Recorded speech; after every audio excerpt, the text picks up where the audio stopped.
Welcome to the Sustaining Creativity Podcast. I'm your host, Mari Reesberg. Over the past several years, I've combined my degrees in acting and somatic psychology to share my sustaining creativity techniques with performers. And now I've decided to share it with a bigger audience that includes you. I believe we are all creative, and this podcast is all about that. I'll be interviewing people from all backgrounds, ages, and creativity experiences to share just how creative we all are. Today, I'll be chatting with Robert Brill, CEO of Brill Media. Please enjoy Robert Brill.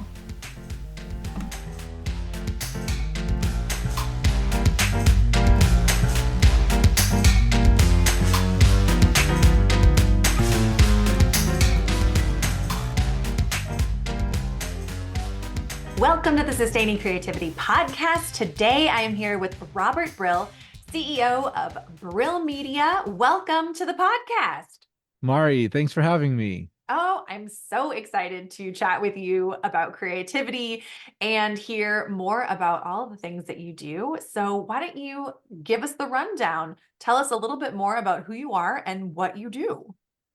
Definitely. So 20 years in the advertising business, 10 years bootstrapping Brill Media, which is my advertising agency. I'm married. I have a 5-year-old little boy named Henry, and I'm a Dodgers fan. That's me in a nutshell. I love it. Nice. It's concise.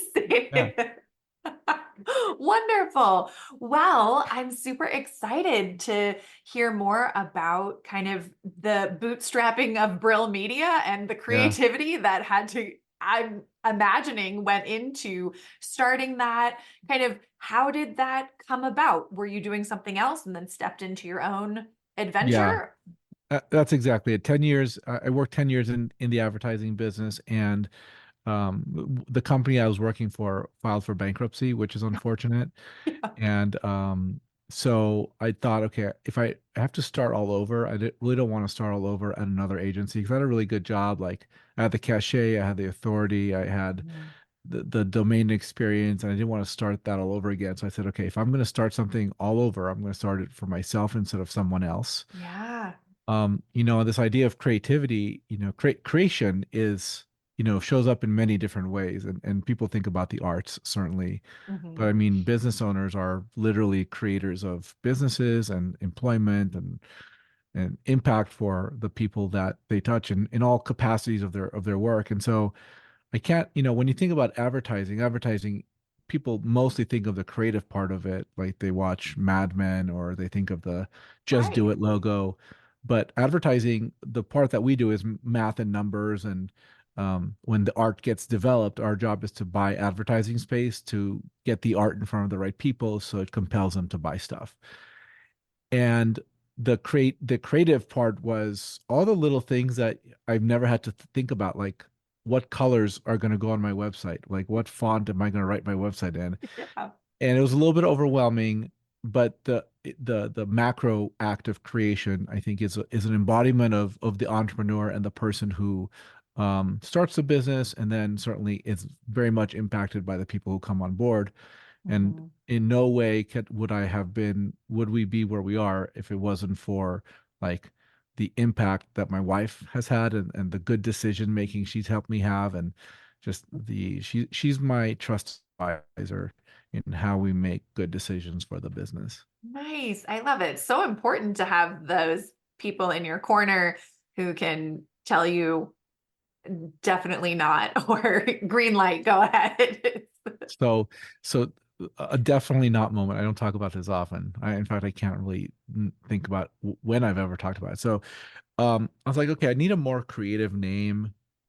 And so I was like, I don't know what. I was like grasping for straws on what I can name my business. I was watching the Blacklist, Oh yeah. and there Oh, was one phrase, someone was like, fervor and zeal. I was like, I'm gonna name my business Fervor and Zeal. And my wife was like, please don't. oh Because my it's gosh, like, such a good moment. because she's like, it's like that one moment in 30 Rock where the Jenna Maroney character was on a movie called Rural Juror. Yes. Yeah. She's like, don't do that. I'm like, but I like it. So It's fun to say,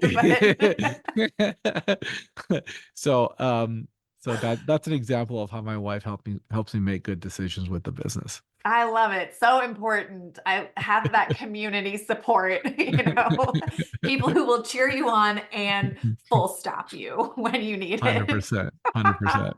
I love it. Well, I'm curious, when you think about creativity, what does it mean to you to be creative? I mean, I think creative is just really about the decisions in my opinion, it's about the decisions you make to get something to a point of like clarity where it's complete. I know true creative professionals, like my best friend in the whole wide world. He's an editor for a while, for a long while, he was an editor for reality TV, and now he's an editor for scripted programming. And he says the job is never done. Like you just have to walk away from things sometimes. It's like, okay, I could spend another 27 hours on this, but like I think it's complete. He had the Yeah. unfortunate job at one point of being the guy who censors out people on Naked and Afraid. Oh my gosh. He was the censor. Who knew? I mean, who knew that was a job even? Like, that's fascinating. Okay. The creativity Anyways, that goes into that. yeah, I mean that's definitely creativity, but like, I think when it comes down to it, creativity are decisions you need to make on a very granular level to create an outcome that is really interesting for you. And you know, I'm talking to one of our clients, I'm realizing we have very different perspectives on how business should be run. Not in a Mhm. bad way, just Yeah, it's interesting to see the decisions she makes because I would have made other decisions. But from a creative standpoint, it's just a philosophical perspective comes into that shows up in who you work with and why you make the decisions you make. It's interesting. absolutely. Yeah, it is really interesting I mean, I think super helpful to recognize where those departures are Yeah. from each other, which can really help generate more creativity and sometimes really inhibit creativity if the communication about it isn't going quite as intended or planned. Yeah. I had a job where my responsibility, I worked directly for the owner of an agency. And this Mhm. was actually like after I started my business, I kind of chickened down. I took a job and I was like, okay, this is overwhelming. Let me just take a job. And it was fascinating because he's an artist. Like it was a creative agency. And Mm. I don't have any big profound like point on this, but his way of thinking about the world was so dramatically different. So like one thing I learned from him was about fonts, and he's like, I can't read this PowerPoint because you're using three different fonts, and I'm like, Wow. I'm a numbers person. Like I'm trying to communicate ideas and business stuff. He's like, I can't just replace them. And I tried to replace the fonts, and like PowerPoint wasn't working. Like 'cause I was like No. clicking on the things I need to click so that they're all the same font, but like he's like visually, his eyeballs could understand the difference in fonts. And, and from that experience, I've acquired enough skill to be able to tell when fonts are wrong in PowerPoint presentations. Yeah, it's amazing how for some people that visual piece is so important and it doesn't matter what the information is, they really struggle to understand it if the visuals don't make sense or It's are so off. fascinating. It's so Yeah. fascinating. Anyway, yeah. So, that type of creativity is far beyond my pay grade. But I think business, the act of creation with Yeah. regards to business is definitely fascinating for me. Yeah, I mean, you've also shared kind of overcoming obstacles in creative ways with your own business or working with other people and navigating that.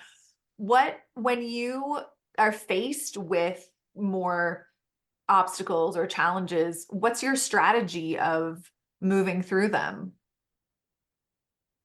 For a while, it was try not to move through them, which is why I chickened out and basically started my business and then took a job and realized I didn't want to have that job anyway. So they fired Hmm. me. I learned I learned a lot there, but they fired me. They should have fired me earlier, uh, but for a while it was like I'm just gonna avoid it. But what I Yeah. found since then is like you just got to go through it. The only way to really be successful is to make a decision and usually stick with it. Now, that doesn't mean stick with it to the point of that you sink all your you don't sink your you don't make bad decisions perpetually, but Right. at some point you need to make a decision, stick with it, and then if new data comes in to help you make a different decision or correct the path, and you do that, it's a calibration point ultimately. Hmm. Um, I the interesting part is I when there are big decisions that need to be made, it takes time. It literally takes mental Mm. fortitude, energy, calories to noodle on something that's a really big decision. And I find that in my role, I don't often have the opportunity to sit by and think about things enough as much as I'd like to. Like Mm. for 90% of the work that I do, it's rattle off. It's like I've been here, I've done this, I've seen how it looks. This is the 10th time or 27th time that I've dealt with this particular thing. So I understand the decision. It's very easy Hmm. for me. But then I'm really slow on the big decisions, Mm. which Yeah. is which is tough because you really have to be fast. But what I often find is that if I'm slow on making a decision, it's because I don't have enough information. Mm. That's part of the equation. So the benefit is time gives me the opportunity to learn more information that maybe wasn't accessible to me, or Hmm. I haven't unlocked the clear and obvious path that might be obvious for someone else. It hadn't Hmm. occurred to me yet. Anyway, Yeah. so big decisions require time and clarity of purpose to really understand where to go, I think. Yeah, I love that reminder about time. I think we live in a very fast-paced world where people really struggle to take time. And if they are taking time to just ponder something or Yeah, in more creative words, daydream about something or imagine something, right. it's really seen as not productive Yeah. when you actually need that time so your mind can work through things and solve some problems. So, thank you for that the reminder about the time. the source of and this applies to making decisions, especially big ones as well, but like the source of a lot of arguments for like most people I've read and I've noticed it in my own life is either you're tired or you're hungry, Yeah, or both. right? Yeah. Or both, right? So it's like, okay, if I ever notice that if big decisions at the end of the day, like my mind like shuts down. Like I tell my Mhm. wife, we can't talk about like don't pitch me on putting an addition to the house at like from the hours of 7 o'clock on. We can't Right. have that conversation because my answer will be immediately no, and it's gonna freak me the hell out. Like Yeah. you want to have the conversation when I've eaten and when I'm awake. No. These are good boundaries and good requests to Yeah, have. right? So I think it's super important to have that communication. And it sounds like the self-awareness that you have about these are the time frames where I will receive things much more effectively Yeah. than after 7 p.m. Someone who I worked with like a decade ago now, he was like, any email I've ever sent, and I think he's being a little hyperbolic, but any email I've ever sent after 6 p.m., it never turns out well. Like if you're pissed off at someone and you wanna tell them in an aggressive way where they can go, or there's some deliverable that you want to get out the door and it's like 9 o'clock at night or midnight and you're like, okay, I'm just gonna send this out. There's such a high likelihood there's gonna be a mistake, you're gonna miss something up, your numbers won't be right, you're gonna say the Yeah. wrong thing in a far less diplomatic way. So these shortcuts from people who have far more experience than me are really helpful to understand. At the end of Mm. the day, you just got to know who you are. Yeah. I think, is that Socrates, know thyself? I'm not sure. Sure. Sounds appropriate. That sounds Actually, right. I say that a lot, so I got to know who it is.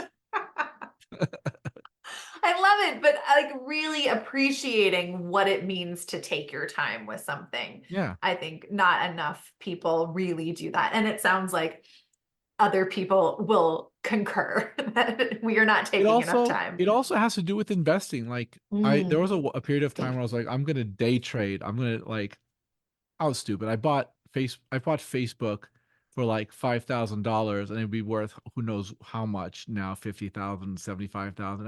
And I was day trading it and I sold it.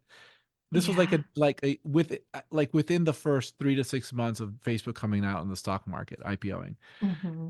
And so I'm like, all right, so clearly I'm never gonna like day trade because that's clearly not where my skill set is. And Right. I didn't stop there, but eventually I learned. Uh-huh. Fair. But what I've learned as I'm paying attention to like stocks, for example, speaking of knowing thyself, people, people make decisions about like how they invest their money. But once you know where your comfort level is and what the Hmm. triggers are and what the signals are that help you make that decision, Yeah. it really helps you. And like and I was like, okay, this is interesting. And then when you look at venture capital firms, like and I don't have any experience with venture capital. I've never raised money. I've never worked with those people. But what I understand is they fund companies based on a very specific stage of where they are in the company. Mm. Early seed companies or Hmm. pre-stage companies or pre-seed companies that like they don't even have any revenue yet, but we're going to fund them. Mm. Or the third round where they've already earned, 3 or 4 rounds of venture capital, that's when we're going to invest in them. So really understanding the data signals that make sense to a person Hmm. make it far easier for them to like exist and thrive in this world, because Mm. who you are today is not going to be is going to be very different than the person next to you who has different values and different perspectives. So knowing thyself Absolutely. is important. Yeah, and knowing that you grow and change. So who you are today will be different than who you are in a year, 5 years, 10 years. I mean, you may have similar values and goals, and it might be very different. Taste buds change. Yeah, I mean, right? Like anyway, so fascinating stuff. I love it. Well, when you think about creativity and your own experience and navigating it, what's your earliest memory of being creative? The earliest memory of me being creative was my mom doing artwork for me and me turning it in as that's what it was. It How was old fun. were you? Oh my gosh, that is an amazing story. I How was old were you? I don't know, I was probably in like second grade or third grade or something. My mom really liked art. In another life, she'd be an artist. Okay. And I take And it you did not, or no, my mom, I don't know, like it wasn't in my wheelhouse. I don't know what she was thinking because it was clear and obvious that it wasn't something like a third grader could create. sure. She's no, I don't know. But like there's a continuum there too, right? You figure parents are going to help in some capacity. Yeah. But I was like, it didn't make sense to me then. I was just like, whatever. But now it's ludicrous that my mom would have done what she did. She just enjoyed the project, really. Right. So she could have done her own version of the Yeah. project while you. What I learned from that is I'm not creative. So a lot of which is unfortunate. A lot of times, Yeah. part of my life, I was like, I'm not creative. And I Hmm. think having gone through this exercise of building the business, I feel like, yeah, I am creative. I'm just not creative in traditional ways. Like I'm not going to be a rock star. I'm not going to paint, but Yeah. I can create things that are um, that follow my passions and my interest points. I love it. I mean, this is such an exceptional example of everyday creativity and finding creativity in your own life because, yeah, not everyone is going to find joy and happiness painting, singing, dancing, Yeah, acting, performing, but that joy and happiness can be just as strong building a spreadsheet or, you know, cooking a meal. Like it doesn't have to just be that the artistic or performative component of creativity. I think the early, if I had to answer your question in a sort of affirmative way, the earliest, like when I was a kid, I really paid attention to movies and television. And I was like Mm, fascinated. Like I loved Universal, and I still do love Universal Studios in Hollywood because that's where a lot of movies and shows were filmed. yeah, I got my love of New York for wanting to visit New York because that was always the place where a lot of shows took place. right. So, but in paying attention to how mass media was being produced, I really identified that I want to be part of that mass media Mm, system. mhm. But I was like, okay, I don't know how to film stuff. But I think one of the big reasons I got into advertising is because I really wanted to have an impact on culture in a small way, not, not in a Yeah. dramatic way, but I wanted to be like something I did and worked on got seen by a lot of people. That was like my sort of motivation in my soul for wanting to be in this space. I love it. I think that's amazing to Yeah. like recognize what fuels you and brings you joy and kind of sparks passion and excitement in you. Because I think that in and of itself is creativity. People got to find that passion and that excitement. I was very fortunate because like even growing up and like I worked at Universal Studios, I worked at Cold Stone, but all these jobs that I was fortunate enough to get, and I'm sure some that I didn't get over time, were jobs that triggered some response of improvement. Like, I worked at Cold Stone Creamery so I could get better at talking to people when I was like a teenager or something. Mm-hmm. I enjoyed Universal Studios. I was like, I love Universal. I want to work there. So I was lucky. I was very lucky to be able to get jobs and be in environments that showed me that there can be passion and enthusiasm that also pays it pay, pays me to exist. Yeah. And I I mean, think, great. yeah, and that's why, I had the sort of fortune and vision, the fortunate vision to be able to know that I wanted to work in advertising. I wasn't scared to try to achieve it. There's no guarantee that ever get to work in the business, but I'm fortunate to even have had the ability to pursue it, because I think a Yeah, lesser version of me would have settled for something else that maybe wasn't as perfect for me. that makes sense. As a kid, what did you want to be when you grew up?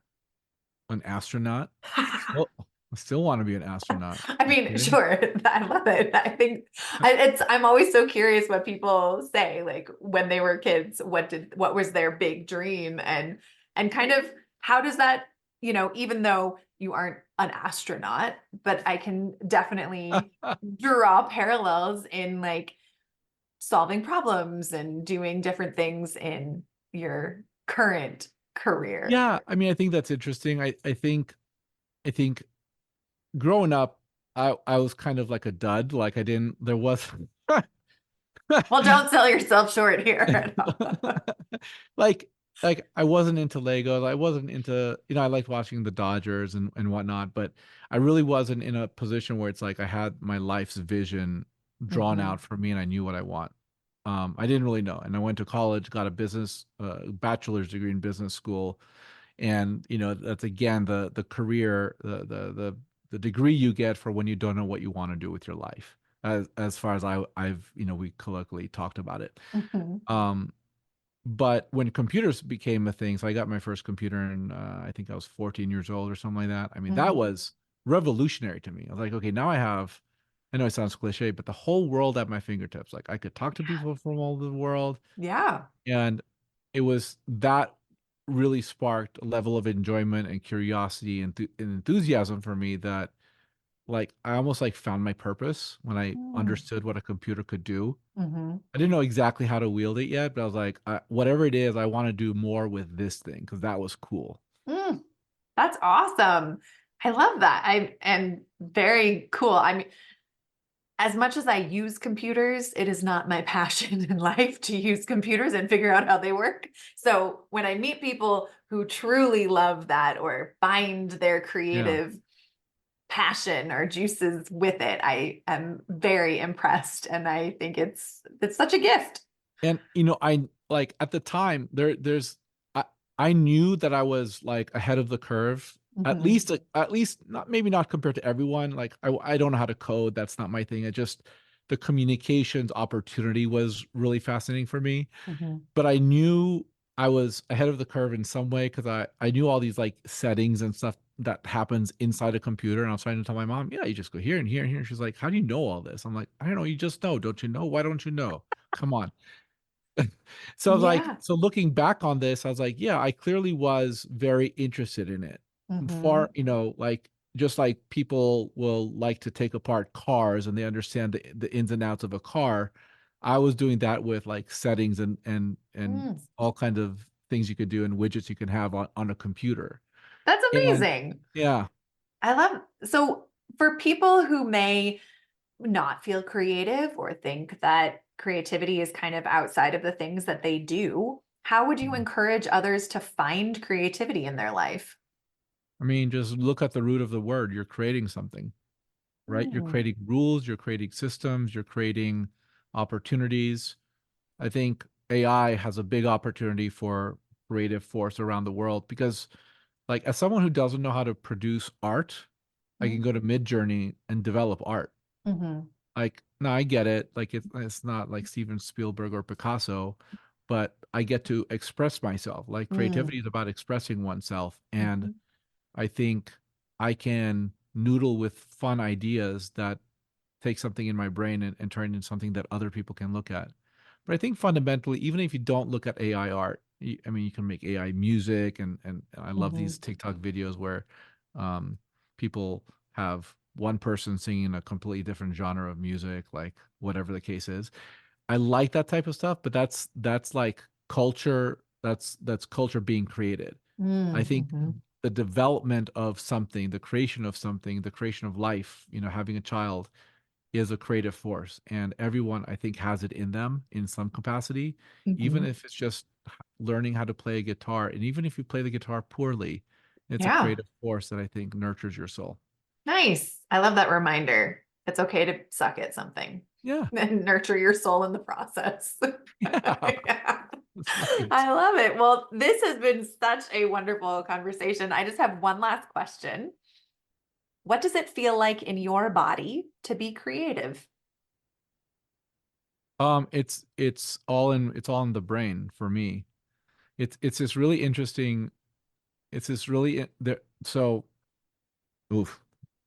So I often get frustrated that the mind computer connection is so slow. Mhm, Like, in order for me to create things, I have to think about it, I have to sit in front of my computer, I have to not be tired, and I type stuff up. mhm, Like, I wish I could accelerate that by a million times. Like, I wish I could, like, learn how to create a website. Because I know a little bit, but I don't know coding. But it's good to know how to create a website or a landing page. I wish, because I know what I want to have. Like, I know what it should be. I yeah. want the vision in my brain to appear on the computer, but the chasm, the valley there is that I don't know how to do it. So then I got to pay someone, which is fine, but they're not in my brain. So then it's like back and forth, and it takes forever. And I Right. also wish I could write a proposal. And I also wish I could create a TikTok video. And I also wish I could be as funny as I think I am and have it be as funny when I make the TikToks. I don't have to make the same videos 27 times before it actually looks decent, and then it's still not even that good. So the point fundamentally for me is I wish I could learn and scoop up and understand all the intricacies of how to be more effective Mm. and not be limited by my brain or my physical form, and not be limited by time. And I Yeah. think and I think that makes the case for Elon Musk's Neuralink. That's that's I'm not saying that, like, I'm not going to be first in line for that. I won't be 60th in line for that. That's not going to happen probably Mhm. for me. But I wish if there's a purely safe way and a way to augment all Mm. those capabilities, that would be very interesting for me, because I think I could just express myself more effectively and do more of it in a more Mm. interesting way. Nice. Yeah. Well, who knows what the future holds for us? We'll see. Yeah. Well, if people want to learn more about the things that you do, how could they go about doing that? Yeah, our website is Brill Media, B as in boy, RILL media.co. And if you want to talk about advertising, marketing, or learn how to build an agency, go to that website and reach out to us. Perfect. I'll put that in show notes so people have easy access. And thank you again for taking the time to chat with me. I have thoroughly enjoyed our conversation. Thanks, Mike.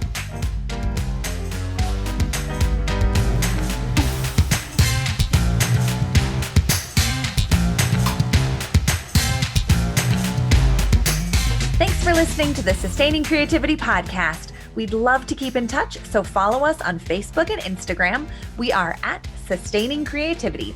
Make sure to subscribe to the podcast wherever you listen to podcasts. Tag your friends and family so they can listen too. We love to hear from you, so leave your reviews, comments, and questions. check out our website, sustainingcreativity.com, for upcoming offerings and creativity coaching. Tune in Tuesdays for our next episode. And remember, with creativity, anything's possible.